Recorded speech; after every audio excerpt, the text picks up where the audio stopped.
안녕하세요. 원피스 도서관 원도입니다. 데뷔 일족과 이모의 관계가 현재 뜨거운 최신 네타 떡밥으로 등장하였습니다. 그리고 정말 충격적인 인물이 등장하는데요. 샹크스가 왜 루피를 보게 되었는지 오다의 완벽한 떡밥 설계에 감탄하게 됩니다. 록스 디지백이 데뷔 일족임이 밝혀지면서 데뷔 존스에서 록스로 이어지는 흐름이 있다는 것을 알게 되었습니다. 우리는 데뷔 일족이 검은 수염이나 록스 말고도 더 있는 거 아닐까 하는 생각에 그야말로 데뷔 일족 대탐색 시대가 열렸습니다. 저는 과거 영상에서 조이보이가 데뷔 일족이 아닐까 하는 이야기를 했었습니다. 현재 뜨거운 논쟁 중인 이론은 데뷔 일족 데뷔 존스는 거짓말쟁이의 확률이 높았다는 건데요. 이 캐릭터는 야솝과 우솝이 떠오르죠. 이렇게 자세히 생각해보면 샹크스가 야솝을 동료로 받을 이유가 도대체 뭐였을까 이해가 안 되었죠. 하지만 이의 이론에 기반하면 샹크스가 단번에 동료로 삼은 이유가 이해될 수 있다는 것이죠. 심지어 코의 디자인과 머리카락의 디자인도 데뷔 일족의 디자인과 닮았죠. 이렇게 생각하면 우솝이 그 피를 이어받았다는 건 상당히 흥미롭고, 야솝도 왜 샹크스가 이스트 블루에 있던 평범한 사람을 굳이 스카우트하러 갔을까 하는 의문이 풀리죠. 단순히 총을 잘 쏘는 녀석이라면 그랜드 라인에 더 많을 텐데 말이죠. 설령 이스트 블루까지 소문이 났다고 해도 이스트 블루는 기본적으로 최약체들의 바다라고 불리니까 그렇게 실력을 발휘할 기회도 없었을 거예요. 야솝이 말하길 나는 개미의 미간도 맞출 수 있다고 하였죠. 솔직히 개미 미간만 한 총알을 쏜다면 대단하겠지만 보통 총알이면 개미 자체가 박살나버릴 텐데요. 그렇게 되면 맞췄는지 아닌지 판정이 불가능하죠. 우솝을 생각했을 때 허풍일 가능성이 굉장히 높습니다. 물론 그만큼 정밀하게 쏠 수 있다는 비유겠지만 비유 자체가 대단한지 아닌지 애매해요. 그렇다면 총 실력 외에 다른 이유가 있다면 역시 혈통일 가능성이 매우 높다는 거죠. 확실히 야솝과 우솝의 짙은 이목구비와 록스, 검은 수염의 짙은 느낌이 아주 동떨어져 보이지는 않아요. 다시 비교해서 관찰해보면 흡사합니다. 만약 데뷔 우솝이라면 소름 돋는 상황이 발생하는데요. 우솝이 계속 떠들고 다녔던 캡틴 우솝의 복선이 회수될 날이 올지도 모른다는 것입니다. 오다는 우솝의 거짓말을 하나하나 실현시키는 떡밥 회수를 진행하기도 했기 때문이죠.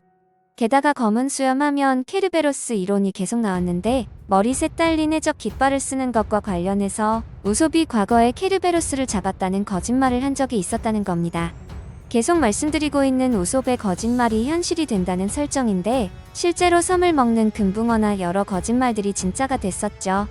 패왕색을 쓸 수 있다는 설도 있으니 우솝이 패왕색을 쓸 수 있는지에 대한 설명으로 데뷔 혈통만큼 설득력 있는 논리는 없을 것 같습니다. 우솝이 노력과 힘으로 패왕색을 가질 확률이 너무 낮다는 것은 다들 공감하시잖아요. 패왕색은 타고나는 것이기 때문이죠. 그래서 데뷔 우솝의 가능성이 높아진다는 것입니다.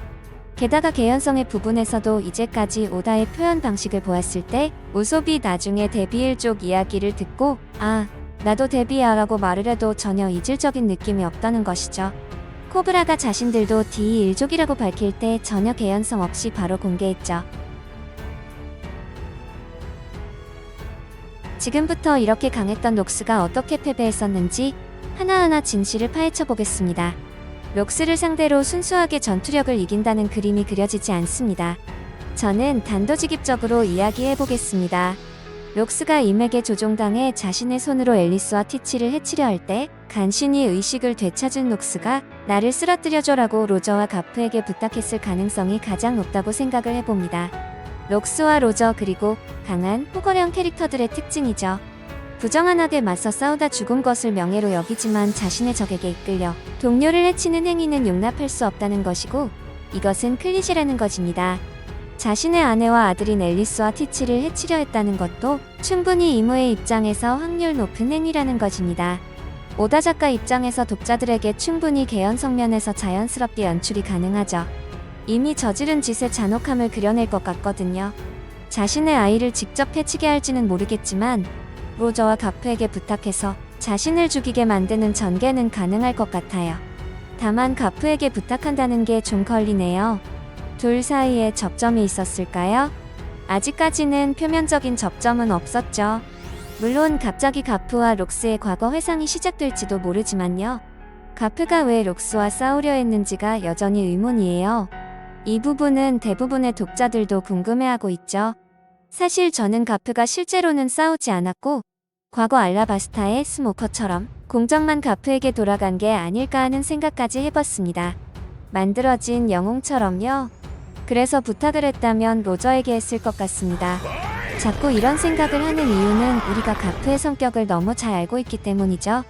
거기 둘은 유독 서로에게 부탁을 많이 하잖아요. 내 아들을 부탁한다처럼요. 록스가 로저에게, 로저가 가프에게 부탁하는 그런 흐름이었을 수도 있다는 것이죠. 그나저나 티치가 갓벨리에서 흰수염에게 거두어준 게 아니었다는 건 정말 의외였어요. 각자 뿔뿔이 흩어져서 티치도 고생하며 살아남았다는 건데 대체 어떻게 살아남았을까요? 후마가 날려보냈을까요? 하지만 그랬다면 엄마도 같이 살았을 텐데요. 이런 패턴은 보통 엄마는 살아남지 못하죠. 모모노스케처럼 혼자만 날려보내졌을 가능성도 있다는 것입니다. 앨리스가 거기서 티치를 어떻게든 도망치게 하고 록스도 거기서 충분히 가능성 있습니다. 지금 현재 우리가 갓벨리에 대해 알고 있는 모든 것은 완전한 미스터리입니다. 매화 새로운 사실이 밝혀지면서 기정사실로 여겨졌던 것들이 거짓으로 드러나고 있습니다. 그렇다면 록스를 물리치기 위한 가프와 로저의 동맹 역시 그런 거짓말 중 하나일 가능성도 배제할 수 없다는 건데요. 천령인들이 갓벨리에서 무고한 사람들을 죽이고 있다는 사실을 알게 된 지금 가프는 어떻게 행동할까요? 이미 도착한 지금 그는 어느 편에 설까요? 해군들은 저 인물이 오로성 중 세 턴이라는 것을 알아보기에 가프 또한 그를 알아볼 것입니다. 그리고 만약 그와 맞서 싸운다면 아무리 유명하더라도 분명히 처벌받을 것입니다. 심지어 그 당시에는 지금처럼 중요한 인물도 아니었습니다. 그의 영웅 칭호는 바로 갓벨리 사건에서 얻은 것이므로 가프가 무엇을 할지는 지금으로서는 완전한 미스터리입니다. 제가 이제까지 알고 있던 가프는 임과 맞서 싸울 가능성은 매우 낮다고 봅니다. 만약 그런 짓을 한다면 누구에게도 용서받지 못할 것입니다. 이미 오로성을 제거하는 데 손 하나 까딱하지 않았다면 그 당시 지금처럼 중요하지 않았던 해군 한 명쯤은 어떨지 상상해보세요. 임과의 진정으로 중요한 싸움이 벌어지는 동안 록스 해적단 일부와 로저 해적단, 다른 선원들 간의 싸움처럼 그다지 중요하지 않은 전투들도 보여줄 가능성이 높습니다. 그들은 더 이상 샤키를 위해 싸우는 것이 아니라 갓벨리의 보물을 위해 싸우고 있습니다. 마찬가지로 다른 록스 해적단원들도 이 혼란에 가담할 수 있습니다. 만약 누군가 패배한다면 갈링의 경우처럼 마지막 일격을 받거나 이미 바닥에 쓰러져 패배한 모습만 보여줄 수 있습니다. 록스가 관련된 싸움이 유일하게 진정으로 중요한 싸움인 지금 오다 작가가 이 조연들의 싸움을 전부 보여줄 것 같지는 않습니다. 이렇게 우리는 로저와 가프의 구도까지 알아봤는데요. 아직도 가프가 자신의 신념을 역행한 행동의 결과값이 너무나도 궁금합니다. 여러분들 역시 같은 생각을 가지고 계실 것으로 생각하는데요. 갓벨리에서 펼쳐진 가프의 행동에 대해 어떻게 생각하시나요? 재미있게 보셨거나 재미없게 보셨다면 구독, 좋아요 부탁드립니다. 사랑한다고요?